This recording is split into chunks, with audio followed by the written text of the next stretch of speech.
From Oscar Steakhouse, inside the Plaza Hotel and Casino in Las Vegas, you're on the corner of Main Street. Welcome to the only podcast produced by and recorded in a Las Vegas hotel casino. From gaming to dining to entertainment to sports to Vegas history, this is the place to be for the inside scoop, because this is the place to be downtown. Here is Plaza CEO Jonathan Jossel.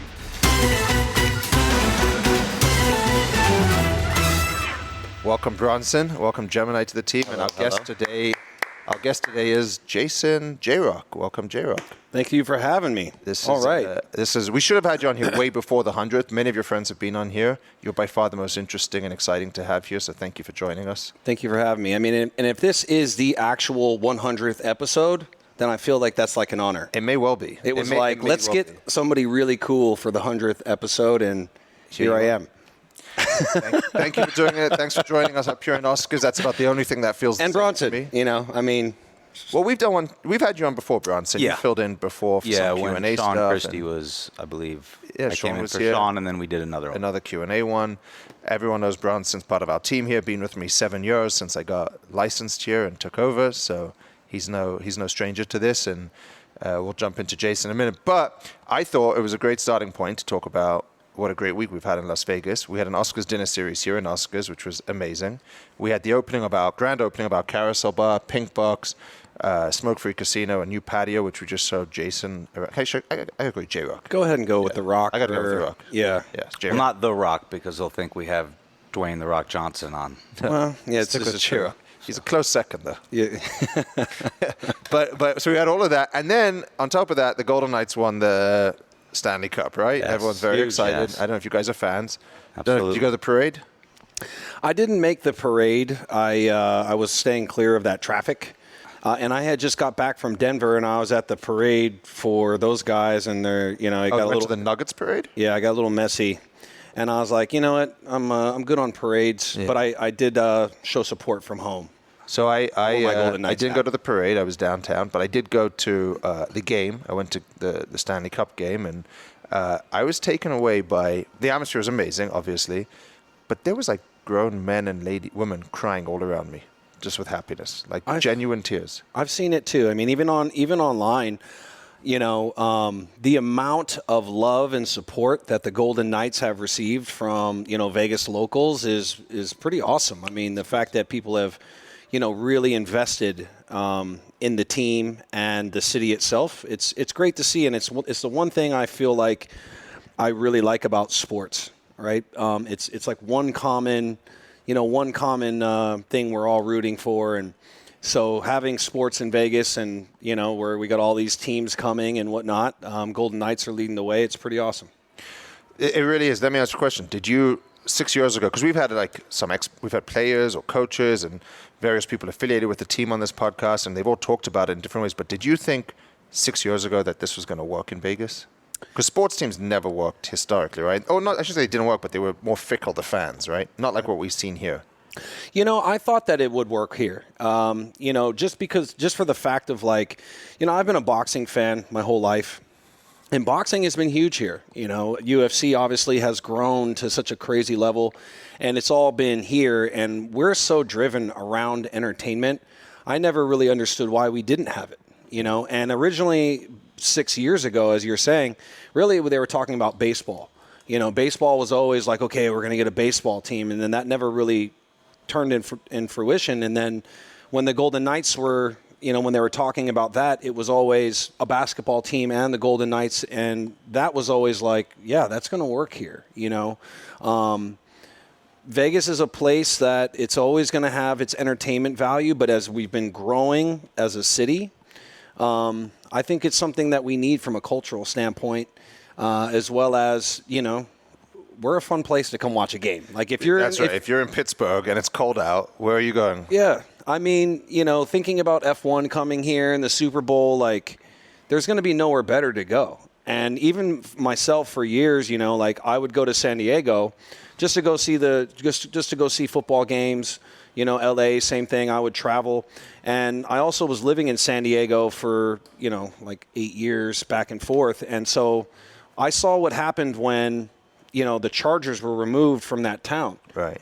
And it was like a big hole, really a big hole in San Diego not having the Chargers there. And as much as like the locals were, upset about it or didn't care at the time, like you feel it, So I was always like really hoping that we would get it, that we would, have multiple teams, and finally that's all coming together. And hopefully the A's clean their act up before they get here. They get here. So I will tell you, I mean, listen, no one can deny October 1 galvanized the team and built the community big time around the team.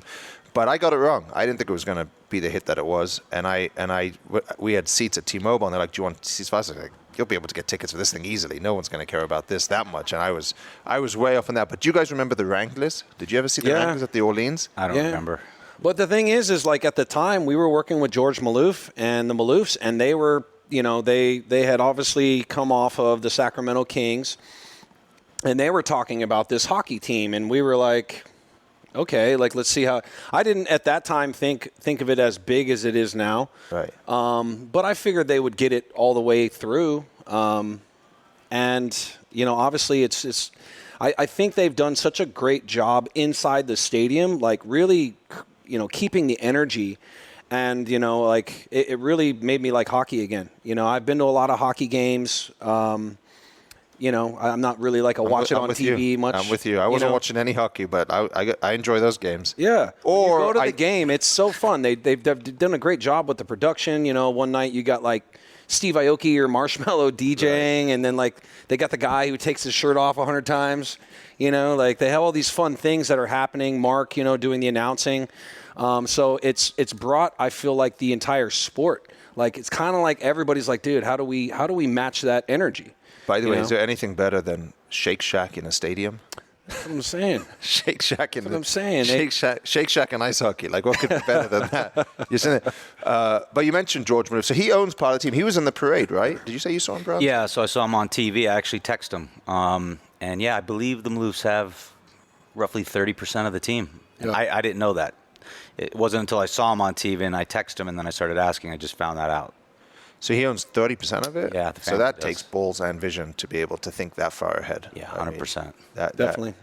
You got to take risks, I think it was definitely a calculated risk on their part. Obviously, they already had a professional sports team, so they kind of knew what it takes, in that aspect. But Vegas, the growth, if we've known, that's like in the last 10 years, how much has Vegas grown? By all the land. Yeah. That's the thing. As a city, we've grown as a community. There's so many more people here. There's so much more history. So that's why the sports teams probably make a ton more sense now. But did you watch any of the parade?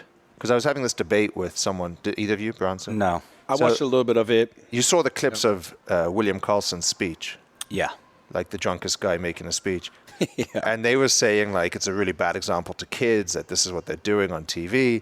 But I've got the different view, which is this guy's just accomplished the greatest thing in his life. Like, can't he enjoy himself? Yeah. So you have an opinion on where his behavior toes the line? Yeah. Too drunk to be making a speech? Like, I'm sure you guys saw, like, it's like when Tom Brady won his last Super Bowl, and they're so mad at him for, like, being a little drunk. I'm like, bro, he deserves this. He should be partying his ass off and enjoying this, like, and as we saw, is the last time he's ever going to won, and these are moments in these guys' lives that they've worked their entire life for. And then we're talking about like starting as like a kid, and your dad yelling at you or your coach or somebody to get all the way this far. Like what an accomplishment. So he's a grown adult. Maybe they shouldn't have put him on camera. Probably shouldn't have had the mic. Fell right in the beginning, he fell right as he walked out, and then made a speech for the ages. Yeah, I think you got to cut him some slack. We're a little too sensitive. Could be a role model, but he's also human, and he's celebrating and having a great time. So I think we got to cut him a little. Well, anyway, I think we're a little too sensitive as a culture. Yeah, for sure. Right now. Well, anyway, as Vital Vegas on Twitter put it, the real parade was downtown, because there's a parade of people crossing Main Street to get to the donut store. And that was the real parade downtown, the real parade in the city on Saturday night. So anyway, we're excited about all of that, and that was a long introduction, but thank you for joining us. So, Jason, for some of our listeners, JRoc, please. Okay, JRoc. Yeah, come on, bro. Where are you originally from? Where'd you grow up? Like the hat, you guys can't see. I was born and raised in L.A. I moved around quite a lot.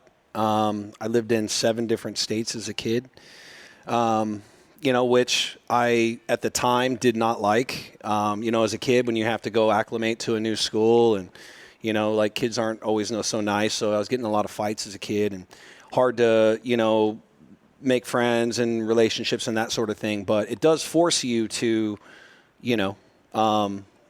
make new friends and be in uncomfortable situations.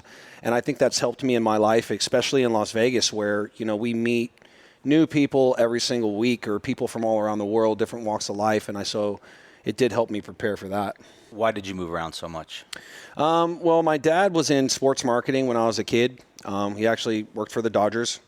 And, through the process of, parents divorcing and all of that, and then my dad having to get back into the workforce and find work and all of that kind of stuff. And that's it popped us around quite a bit, and ended up landing in Vegas. With your dad? With my dad, yeah. Okay. My mom and my sister stayed back in Atlanta, and my brother and the bulk of my family live in New York and New Jersey. Oh, wow. And what year was that? What year did you come to Vegas? I got here in 96. 96, yeah. Just after the Atlanta Olympics. Okay. We had left right at that time and got here. And, it was a whole new world for me, definitely, being in Vegas. For anyone that doesn't know, Atlanta Olympics is when Michael Johnson broke all the records. Yeah. That guy was the best. That guy was money. Yeah. That guy was money. And so yeah, I got here, and it took a while to really acclimate to the weather, and just Vegas in general. we always ask people, actually, like, that's pretty good, man. Like, a lot of people moved here. I was here in 2007, but 96 is a little pre. We've had people that moved here in like the 50s, and so we always ask them, like, what was Vegas like when you moved here? But what did you do when you came out here? Like, what was it like? How old were you? Well, I was a kid. I was a sophomore, freshman in high school, and like the Strip wasn't what it is right now. It was still in that era of like, the family Las Vegas Boulevard, where like, you had the Wizard of Oz at MGM, and Vegas at that time was still really geared towards families. And for me, it was just trying to figure out the heat, because I played football, I played basketball, I was in sports. And being outside in 110 to 120 degrees was something brand new. And being in football pads and all that kind of stuff, it made things a lot harder. And I just was used to playing and having trees, and very outdoorsy type person. And so before I could drive, it was pretty tough. It was pretty tough. And then, Jason, being a pillar in our community and the hospitality industry, what was your first break in the business? I would probably say the Palms was a big break for me. I kind of, I worked my way up. One of those guys that, as I worked through every position. I was one of those guys who just kept moving up in different positions. But At the Palms. At the Palms and at the Hard Rock was really where I first kind of got into nightlife, was at the Hard Rock. And then I went over to the Palms. And when I went to the Palms, I actually, they do these giant castings, right? And, it's at that time, the Palms, coming off of the real world and having some, there wasn't as many clubs, there wasn't everything. So, I went and stood in those lines, and there was like 3 days where I stood in those lines and I applied for 3 different positions because I was dead set on getting in. And I remember on one of those interviews, I met this guy named Bronson, and he didn't want to hire me. And here we go. Famous story. But the other 2 interviews that I went to, they wanted to hire me for both positions. And so like they called me back and they were hiring me for both positions. And they're like, wait a minute, you're the same guy. I'm like, I'm the same guy. Like, I just want to get in here. And so I got the job as and what year was this? A bartender. Early 2000s. 2005. Yeah. I think about and what were you 2005. doing there, Bronson, at that time? At that time, I was director of customer development, which was like a new position. I don't even think there was one in the city. We kind of made that title up at that point. And George Maloof owned it? Yeah. And he built it? Did he build the Palms, or was it already? Nope, they built it. Okay. Family built it. So you were working directly with him at that time? Yeah, I had just come over from the Venetian, where I was at the V Bar for about 3 years. Right. And the Maloofs used to come into my bar, and Michael Morton. And so I ended up going over to the Palms, I think in 2004. And the story that Jason's bringing up could be true, maybe not true. It's 100% true. I honestly don't remember that because there was thousands of people coming through. But where I do remember meeting JRoc for the first time was, or second time, I should say, was just going up into the Playboy Club, and he was behind the bar, and his dynamic personality, and that's kind of what I look for when I'm working, you know, identifying key employees, and he just had the personality. Not even, I knew what flair bartending was. He wasn't doing that, but his handshakes, his camaraderie with the employees and with customers that he just met, and that same customer coming back the next day just to see him, it made me kind of hone in on him. And I knew that I need to eventually get him out from behind the bar and let him shine. Yeah, and that was a big break for me because that's what I wanted. And I remember, you know, Bronson and Michael Morton would sit at the end of the bar, and I remember Bronson saying, like, man, we need to get you out from behind this bar. We need to let you loose. Let you shine. Yeah, you know, but I really did enjoy bartending. I loved it. Like, I had such a great time. You know, I've always been, I guess, a people person. And, yeah, we had a great crew, you know, that original Playboy Club staff and Moon. You know, we had a lot of great people there, and I loved it. I loved what I did, and so I think it just showed in my energy. I love to study like history of Vegas and talk about it. But for people listening, you mentioned Hard Rock and Palms. What made those places special back then? Like, because we can talk about today in a minute, but back then, why were they such special places? Yeah, you know, Hard Rock really captured me originally because, you know, it's just the Hard Rock was cool, man. The rock and roll. You know, I worked at the Center Bar. And I also worked out at Rehab, which was, you know, the first kind of big pool party. And working at the Center Bar, you know, it was at the time it was one of the busiest bars in the world per square foot. Oh wow! And so I was, you know, you're working your butt off the entire time. But man, the Hard Rock, there was a period of time where it was like just like all the cool celebrities and like, you know, musicians and the whole vibe of it. You know, Peter Morton was great as a leader, and their whole company ethos, everything that they were doing, I was really like, I really wanted to get in there. And Hard Rock and Palms at that time were really battling each other, you know, for kind of like this cool factor. And, you know, Hard Rock was winning that battle for a good period of time. And then with the Palms, you know, like Rain was just a really different, you know, club experience and really cool venue. And I think the Maloofs, again, you know, give them a lot of credit for, you know, we didn't have social media then, but what we did have was, you know, reality TV.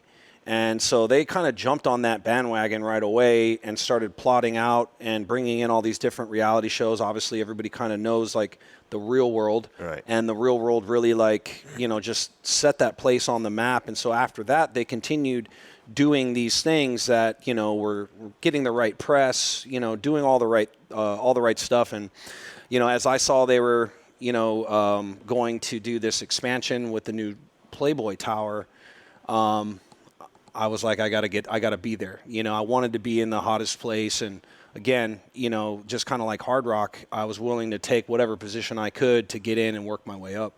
So it was driven a lot by the people, the celebrity culture, the people, the cool people that went there, and then also the leadership, basically, drove those places. So, again, people know George, but you guys know him better. What was he like as a leader? What made him a great leader or a special leader? Or was he a great leader? Yeah, I mean, I think one of the things that I've always admired about George was the fact that, you know, him being a, you know, casino hotel owner, he would walk the floor, you know, and he would know, you know, the slot player, the 80-year-old slot player, you know, she'd know him by first name and he would know her name, and he would walk the floor and he knew everybody and he would shake hands with everybody, and he was very down to earth. And I always respected that because he didn't remove himself or, you know, some of these Hide from it. corporations. Oh, yeah. You know, it's you're never going to meet the owner of the hotel, right? So he was definitely in the mix, and also, you know, his brothers. You know, obviously they were a little more focused, I think, on the Kings and some of the other aspects of the business, but you know, they were always around when it counted, and they had really smart people inside the hotel, and they were allowing us to do, you know, innovative, cool things, which was needed. And so we were kind of setting trends, you know, before anybody else really came along. And so it was really fun being a part of that process and working with all the guys, you know, obviously Bronson. You know, I love working with Bronson. I love working with John Gray and JJ and some of the other guys that were kind of this like nucleus of the Palms itself, and, you know, all the things that, you know, they were teeing up, because again, they still own the Kings. So there was, you know, celebrity athletes there all the time. They were doing the Kardashian TV show and the Girls Next Door and all these things they were putting in there. And it was a wild time. You know, I don't think there's ever going to be another Palms. You know, it was a special period of time for sure. Yeah, and Jonathan, when you asked about Hard Rock and Palms, I think what was also special is being off strip and more of a boutique style property. You know, for myself, when I would come to Vegas, I didn't always enjoy going to the MGM or big properties. I felt disconnected from most of the space there. I liked one or two things. And when I didn't even live out here, go to the Hard Rock, this is before they had Body English, which kind of transformed the property a second time around. But before that, you didn't even need a nightclub. I mean, you just literally went to the center bar, you gambled, you tried to get into Nobu or go to Carrie Simon's restaurant. But it was you wanted to be there because of the energy and the hopes, if you love celebrity or rock stars, the hopes of seeing those people, because some of the biggest bands were playing at the Joint. And when that show would get out, they would be in Nobu or Carrie Simon's, or they'd be walking through the casino. Right. And you might have a chance to take a picture or meet one of your idols. So there was just this buzz about the Hard Rock. But it is amazing because we talk about, again, on this podcast at length, like Jackie Gorn, who built the Plaza, Michael Gorn, who owns South Point, because they're like leaders of the people in the sense that they're out there meeting people. And George Maloof sounds like the same. I never worked with the guy, but just amazing that more people don't do that. More people don't walk around. I've heard from other people that worked with you, like you're always talking to everyone, getting to know everyone. Just seems like common sense. Why don't more people do that on the Strip and take that time? Because it's a game changer. It makes a difference. Yeah, I think we've gotten into, you know, there's a lot of big corporations now. And the game has changed, you know, quite a bit over the years. But I still believe in that, and from a leadership position that, you know, you have to go and be personable, you know. You don't have to, I guess, when you're here, but I still believe that it shows so much to people that are working for you or with you, that you can come and have a real conversation with them.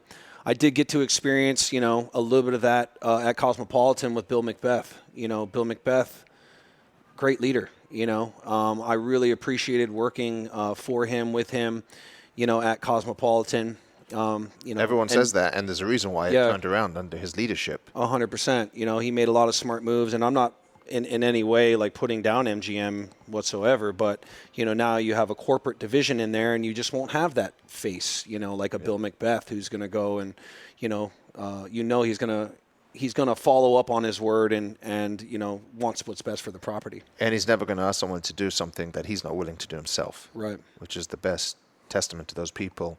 So then fast forward to today. Have either of you been back to the Palms recently? Or Hard Rock? I have. Have you been to the new Hard Rock since? Yeah. So all right. So what's gone wrong? What's gone wrong? Oh boy. Well, it's not the Hard Rock anymore. It's now Virgin, which love Richard Branson and everything that he's done in his life and built. But you know, they ripped out the center bar, which immediately, you know, they thought like, okay, if we rip the center bar out, it won't feel like the Hard Rock used to or anything like that. But that was part of what made it, you know, like it gave that energy. It was like the heart, really, you know. And so, you know, you got a lot of different groups besides Virgin that's in there. You know, it's not just Virgin. You got Mohegan Sun, you got Hilton, you have JCH Hospitality. So you have multiple groups. What's JCH Hospitality? So basically, you know, Virgin is kind of, it's like a licensing deal, but they still have a little bit of control because they put money in. And then JCH Hospitality kind of is like a hotel hospitality management group that is managing these other relationships. Now you have Hilton, who manages the hotel side, Mohegan Sun, who manages the casino side. It already sounds very confusing. It's confusing. Yes. And I don't know if it's public or not, but they're searching for a new CEO, president. Yeah. Yeah, Boz is taken off. Well, that's the thing is like, you know, on paper, they looked at it as, okay, we have a massive database now, because now we have Virgin's database, we have Mohegan Sun's database, we have Hilton, but actually getting them all to work cohesively together is a lot different. You know, it doesn't work. I've been saying it for years. These operations need to be seamless and streamlined. Having all those different players, and I didn't even know about JCH, but Virgin, Mohegan, all the restaurant partners, it's just confusing. Right. And Hilton. Yeah, yeah, and you know, you got to get everybody on the same page, and you know, so that was a difficult thing about what they've done there, and you know, the Palms, you know, and I've worked at both of these properties after leaving these properties. Right, so I've gone back and seen, you know, what they are, you know. When did you work at Palms? So I went back to the Palms, which was like, you know, a couple years ago now, and I, honestly, for me, it was like a dream come true, because now from, you know, bartender, I was one of the owners, and I opened 4 properties there, and for me, it was like this dream come true, because you know, when I was running through there, it was always what I wanted, and I got that opportunity. You know, the Fertittas bought the Palms, and obviously the Fertittas are, you know, super smart guys, and I was really excited getting in there. I had partnered with Andy Massey, and you know, we had built Clique Hospitality, and yeah, it was really exciting. And they put, I mean, the money that they put into the property itself was incredible. You know, all the art. The new club, which they remodeled Rain, and then we did the old Garduños. We turned that into Green Street. We added a pizza place, and then we did the old Ghost Bar, and we turned that into Apex, and then we turned what used to be the old. Wow, you were all lounge. over it. I was all over it. Turned that into Camden Cocktail Room. Yeah. And then you had Chaos going in Rain and the pool, and then they went and got, you know, some of the best talent in the world, and they were spending the money you need to spend. From a branding, marketing standpoint, talent standpoint, they were making a lot of positive moves. You know, it was definitely exciting, and you know. So what went wrong? Well, you know, for us, you know, we opened early before everything else. You know, so Apex and our venues, we were open before everything, so we were kind of on an island, and we were. Just like, we just need to, you know, kind of weather the storm until Chaos opens, which Chaos is the big nightclub and the big talent. And so, you know, like, we need to just, you know, we get by, right? Yeah. We need to get by through that. And, you know, they did a great job, honestly, from a marketing standpoint. And the place was packed. The place was busy. They overspent in some areas. You know, obviously, I think there's some things that were in the news of, you know, overpaying some of the DJs. Honestly, I was really, when they lost Tao Group, that was a big hit, you know, because Tao Group was going to originally run Chaos, the pool and whatnot, and, you know, we're good friends with Strauss, and he's the man. He's been on our podcast. He's been a guest before, so his story's out there. Yeah, so, I mean, but they're obviously the biggest. And they're the best, not the best, but one of the best, if not the best, operators of those venues. And definitely. I mean, they're the biggest in the world now after the Hakkasan merger. And they have the biggest database for sure. So, like, having them in place was a strong move. You know, having Jesse and Cy Waits in the position that they were in was a really strong move. And we had this nucleus of all these, you know, kind of power players, but, you know, Jesse and Cy decided to move on. There was some things that weren't working between those two, and then Jason and Noah decided to pull out as well. And when those two things happened, it definitely made me worry, you know, because talent is great, and you know, you need to have the big talent, but you still need the people. You know, right. you still need these people. So, you know, there was some mistakes made, and obviously they weren't hitting the revenue goals that they were looking to hit, and so they basically had to pull the plug on everything. And It was like went from this dream that I was really excited about to, hey, we're gonna buy you out of this, and So you were out of all the venues there. out of everything. Yeah. Wow. They were nice enough to, the Fertittas were nice enough to cut us a check and just say, hey guys, it's we gotta change some things, and obviously they went in a completely different direction and sold the hotel. They shut down Chaos. They shut down everything. They were losing too much money. And Have you been back there now since it's been sold? I've been back now a few times, like go to the movies, stuff like that. They have been programming some events at Chaos. But, now that I'm forgetting the name of the group, Sam Manuel, yeah. Yamava. Yeah. They've taken over, and they're taking their time, I guess, really getting programming and stuff done. But the property itself is a jewel, man. I mean, it's beautiful. They've put so much money into the aesthetics. There are rumors now that it's not doing very well again. So you think somebody can bring it back? Yeah, I think if the right group goes in there, yeah, I definitely think so. I mean, you got Rio being across the street with a whole new, whole giant remodel happening there. I think you need to get rid of the Palms name, unfortunately. It's time to go. Too much baggage? Too much baggage. Honestly, when we were starting and we were having these conversations with Frank and Lorenzo, we were like, change the name. As much as I love, the Palms brand, Vegas wants new things. It wants new brands, and I thought that was the perfect time for them to bring in, a new brand, if you will. But I do think there's room, like I said, the property is beautiful. You need a strong casino partner. One of the things that always hurt the Palms was, you have a guy, take you down for $2 million in there, like you're like really hurting there, right. So they had to. Volume. Yeah, they had to stop people from playing there. Like one of the famous ones would be Dana White. Like, you're not allowed to play here anymore. Sorry, because you win too much money. Yeah, and you're killing our monthly take. So I do think it's possible. Especially with the Rio revamping and doing what they're doing. I told those guys too. I'm like, change the name. They're going to keep the name. I'm like, change the name. Why are you keeping it the Rio? Yeah, it's got more baggage in the Palms. Nobody's like, oh, dude, the Rio was so cool. I got to go back. No, change it, But apparently, I think they're going to keep it. But there is Bill Macbeth working on that project. There's some really smart guys that are doing it. So I'm excited to see what they do. Are you talking about something? Are you doing something with the Rio? I don't know. I mean, maybe it's a possibility. Fair enough. Roc, what's one of your fondest memories of the Palms, whether it was an event, certain weekend? What's like when you look back, something that makes you smile or laugh a little bit? I know we did a lot of crazy things. We're a part of a lot of crazy things, but do you have one thing that sticks out in your mind? Only because you're asking me the question. That one time I stripped for your mom. You didn't expect to hear that. No. And it's a true story. Really? Yeah. Where was this and why? This was in one of the suites. It was my mom's 60th birthday. Yeah.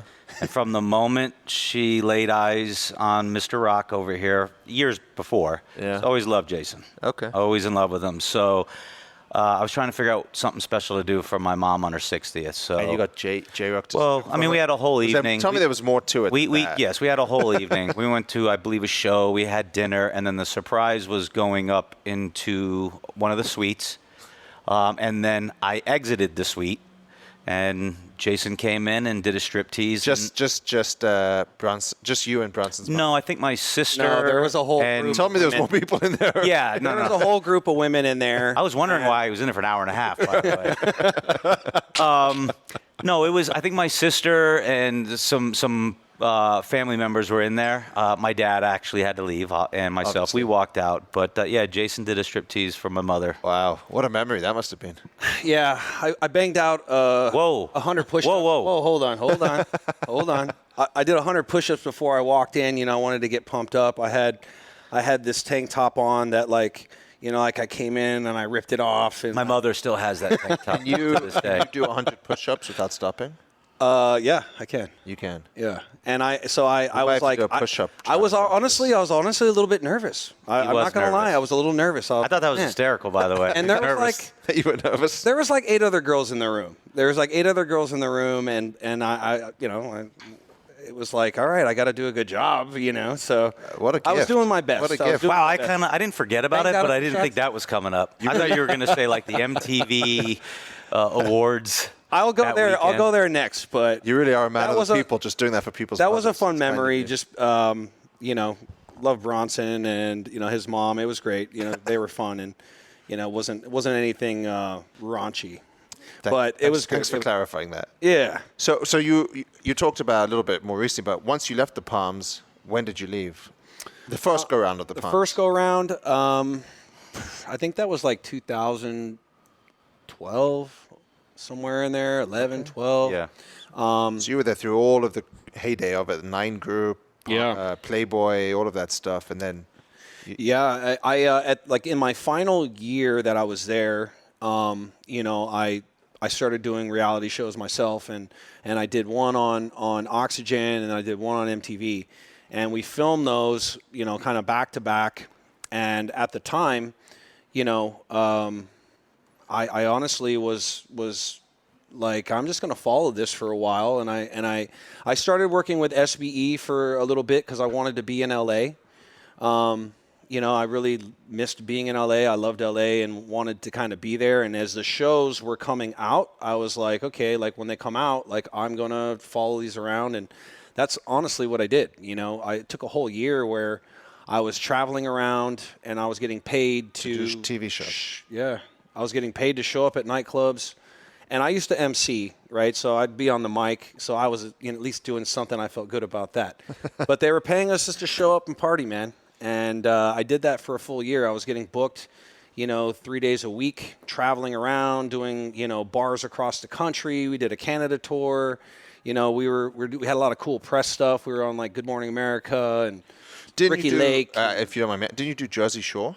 I didn't do Jersey Shore, but I did the Pauly D Project, which was the first spin-off of the Jersey Shore with Pauly. And so both of these shows were out at the same time too. The other one on Oxygen, and the one on Oxygen was, a fun, the bachelorette party. It was like me and John Gray and my buddy Elliot, and we were throwing the craziest bachelorette parties. And that show actually did really well. It was like the highest rated docuseries at the time, and we were in the slot right before Paris Hilton's show, and we actually were doing better numbers. So both of these shows came out around the same time, and, there was a period of time where I was just like, I'm just going to ride the wave for a little bit. I've been grinding and, I've been putting my time in, and I was like, let me just see where this goes, And so, whole year where I just was. Sounds pretty fun. It was pretty fun. Rough on the Good liver. experience. Good experience. One or the other. Good experience. If I had to do it again, I'd probably drink a little bit less than I was then.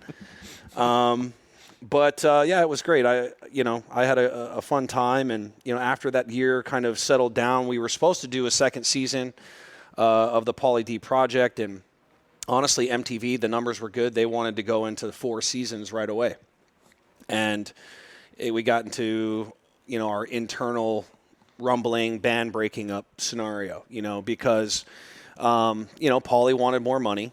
And we were kind of just like, we'll just do it, like whatever, $5K an episode, Right. know, which I thought $5K an episode was great, Right. And he was like, nah, I want $250 an episode, and they were ready to move right away. And then he also had the opportunity to do another show on E, and so he opted to go with the E show, and then everything kind of just fell apart. And I know like there were some friendships that got messed up, not on my side as much, but there were some things that happened internally that weren't good, and so it kind of all fell apart, and had to go back to work. So where'd you go? where was next? Where was next on your calling card? So from there, one of the guys on the show I built a good relationship with, and we started a consulting company right away, and jumped back into the mix with the consulting side, and started working with all the big groups. We helped open Intrigue at the Win, Hakkasan over at MGM, And then we're doing like a few monthly like events. And I was working with Andy Massey. And, through that whole process, Andy was, looking to partner with us and do our, which would have been my first partnership and nightclub at the Ario, which is now Jewel. Jewel, right? We were going to call it Play. And we had everything lined up. We had the renderings. We had the staff identified. We started, like director of VIP services, and in those positions, we were already pulling those guys. And then I was going to leave for my birthday. I usually take a trip on my birthday, so it was literally the first day of my trip. I get the email from Andy like, "Sorry, boys, we got an offer. Hakkasan offered, to buy the company, and we're going to make the move, and we'll figure out something else in the future," which sucked, because this was going to be huge, for us. But Andy stuck to his word, and definitely after the dust settled on everything, came back and was like, "Look, I want to start a new company, and I want you guys involved. I want you guys." That was Clique. That became Clique. That became Clique. And then first one was the bar at Cosmopolitan. First one was the bar at Cosmopolitan, Clique Bar and Lounge. That was the flagship venue. And from there, we had San Diego in our sights right away. We had a couple other projects. And, we also were working with Andy on 50 Blue. So we had launched that. That's the vodka. The vodka. Yep. Yeah. And so, we started, working with Andy, hand in hand and open. And Andy, just for people listening, he was the original partner in the Light Group. Yeah. Way back in the day. Yeah. Andy Massey and Andrew Sasson, those guys, really, some of the pioneers in nightlife, At some point, I feel like everybody worked for Andrew, Yeah. Andrew's Or has a good story or relationship with Andrew. Yeah, Andrew's an OG, man. But, even Jason, Noah, Dave Grutman, Richie Kiva, all these guys who went on and did their thing, Sean Christie, all these guys worked for them at some point. So, being able to partner with those guys was pretty amazing. I'm in that's the school I learned from, they're also tough. They're not the easiest to work for, but I learned a lot from them, and I learned a lot through the process. Do you see? Would you go back into nightclubs, or you're done? Yeah, I would. I right now, I've been looking at a lot more restaurant stuff, but I still do like nightclubs. I just don't want to be the guy in the venue all night anymore. Right. It happens at a certain point. Yeah, definitely. I went to Tal Beach on Saturday to see Fisher. No, I almost came. The place is crazy. Yeah. The place is just crazy. The energy. Yeah. They're still doing it. I mean, it still works out there, but it's almost like with nightclubs, similar to what happened in the casinos. They got taken over by big corporations. So much money got into them, and now it seems like they've almost been corporatized in the same similar way. Have you seen that similar thing? The same way casinos got taken over by big corporations happening in nightclubs? Well, you're seeing it with Tao Group, because obviously when they purchased Hakkasan Group, that put them at over 120 venues worldwide. They really have a handle on the nightlife world. It's good to see them winning. They deserve it. Yeah. I love those guys and I love what they've done. But there is room for some other guys. There has to be, right? I know Grutman's bringing in a couple venues to Fontainebleau, and you had Zook Group come in. And so there is. Did I hear that you're doing something at Fontainebleau? Maybe. Or is that the fashion brand? Maybe. Is that the fashion brand? No, we were really trying to get Stitched in there. Oh, okay, that's maybe And what I heard. I got, yeah. No, we were literally in LOI phase, and then Tom Brady decided that he wanted to put a memorabilia shop in our space. And so Stitch isn't going to Fontainebleau. Okay. Yeah, I guess you hear it here, but Yeah. no, that was the plan. Unless we can find another space there, we were going in for this specific space. We were going through our LOI, and basically, Tom Brady was like, "I want that space." Tom Brady probably had all his rings. He probably had all his rings on his finger when he said it, and they were just mesmerized by Tom Brady's good looks, and they were like, "All right, I mean, we're going to give it to this guy. And so we actually tried to approach Tom Brady and say, why don't we partner together? And we have Stitched on one side, and the memorabilia shop is maybe like a cool speakeasy, but like you're a partner in Stitch. Like this would be cooler. But he wants to just kind of do his own thing. But we threw up a Hail Mary, if you will. I know we don't have that much time in Bronson. Got a couple of questions, but just for people listening, what is Stitched? I know what it is, but I love Stitched. Men's haberdashery at the Cosmopolitan. Something that I've been a part of for over 10 years. Started out as their brand ambassador because I have a lot of good relationships in the city and, different athletes, influencers, that sort of a thing. And over that span of a decade, with my loyalties and whatnot, Eamon brought me in and made me a partner, which I was really excited about and excited to continue building that brand because I think it's a special one and it's very unique to our competitors. So, always been a big fan of it, and we're looking to grow it. Jason, thoughts on downtown? Downtown, man. So I think downtown's a huge lane. I've always been keeping my eye on downtown for a long time. I definitely was. We're talking downtown Vegas, not downtown Summerlin. Downtown Vegas. Downtown Vegas. No, I love downtown Vegas because it feels like it does in other cities here, if that makes any sense, right? Like, I like a grittier feel. I like a bar hopping type of a feel. I like the venues. I like the direction and the things that have happened here. I think obviously Life is Beautiful is fantastic, and what they've been able to do. But Fremont has really grown in such a way that it's unique. Like I love what Main Street's doing right now, and I definitely have my eyes open down here, and I'm looking for projects here because you can do something a little different, something cool, and stuff that you can't do on the Strip in that big corporate world. So I've always loved downtown. It kind of fits my vibe. Yeah. And I look to see it continue to grow, and hopefully I can be a part of it at some point. Have either of you checked out 1228 Main, the new bakery coffee shop on Main Street? Yeah. David Robbins from Spargo bought a brand new bakery, great food, great coffee. I mean, everyone knows I'm a Publicus guy, but that's a nice offering down there. Yeah. I love a nice pastry, so. I actually got to say thank you to you, Roc, because you introduced me to Jonathan a little over 7 years ago. That's how I met Jonathan. I wouldn't probably even be sitting here, but you needed a photo shoot, and we needed a location. Yep. And so that's right. Yeah. Out of doing a photo shoot upstairs, and Jonathan came up to say hello, and the rest is history. You've introduced me to some really interesting people. Steve Sear was another one. And he was also on my podcast, and he was great. Yeah, Steve's a character, man. Yeah. But to what Bronson said, people helping people. Powerful stuff. Very powerful stuff.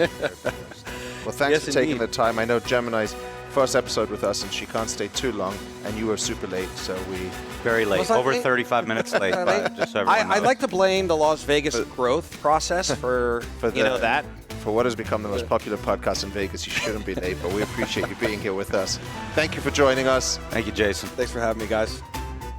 Are you a fan of On the Corner of Main Street? You're listening, so we'll assume that's a yes. So share the love, rate, review, and tell a friend to subscribe.